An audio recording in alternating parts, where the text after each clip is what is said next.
Assalamualaikum warahmatullahi wabarakatuh. Perkenalkan, nama saya Farhan Amiruddin dari kelas Manajemen A, Universitas Negeri Makassar. Nah, saya akan menjelaskan tentang filsafat ilmu. Sebelum masuk di pembahasan, kita harus tahu bahwa filsafat ilmu itu lahir di Andalusia, yang lebih dikenal dengan Yunani.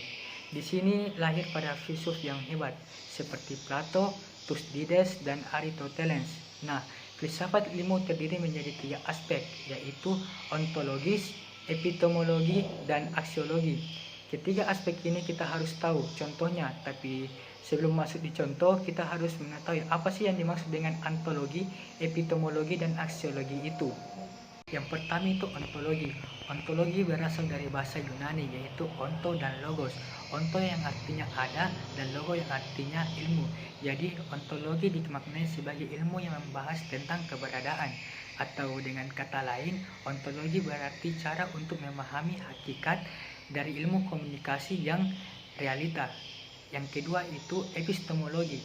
Epistemologi adalah salah satu cabang filsafat yang mempelajari tentang asal, sifat, metode, dan ilmu pengetahuan manusia. Epistemologi sendiri dinamakan sebagai teori pengetahuan. Kata epistemologi berasal dari bahasa Yunani, yaitu epistem dan logos. Epistem yang artinya cara dan logos yang artinya ilmu.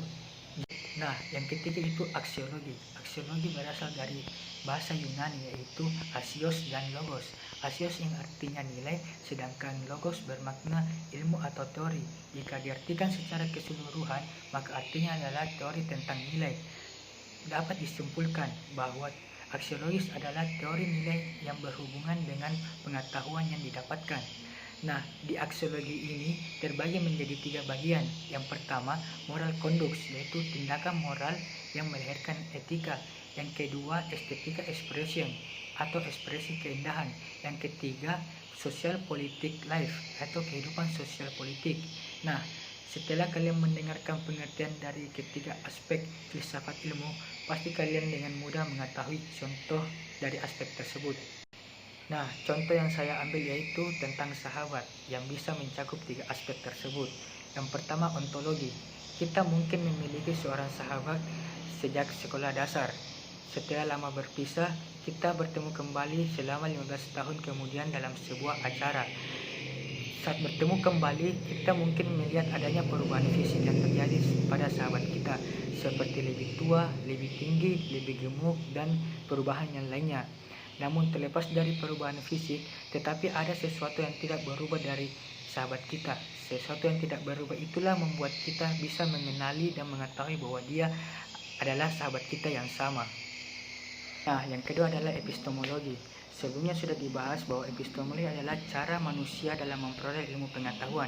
Demikian halnya ketika kita bertemu dengan sahabat kita, bagaimana cara kita bisa mengenali bahwa dia adalah sahabat kita sejak 15 tahun yang lalu. Apakah dari humornya yang masih sama, atau aspek identitas sosialnya, atau sifat-sifat lainnya.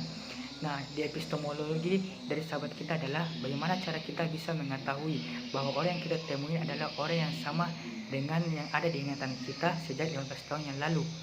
Nah, pada awalnya kita akan menangkap keberadaan dan pengetahuan tentang sahabat kita melalui panca indera. Selanjutnya akan dianalisis oleh otak atau akal dan akal yang akan mengklasifikasi informasi yang kita terima menjadi ilmu pengetahuan mengenai sahabat kita. Nah, yang terakhir ini adalah aksiologi. Sebelumnya sudah dibahas bahwa aksiologi membahas tentang manfaat dari ilmu pengetahuan yang kita peroleh. Ranah dari aksiologi ini adalah tentang etika dan estetika.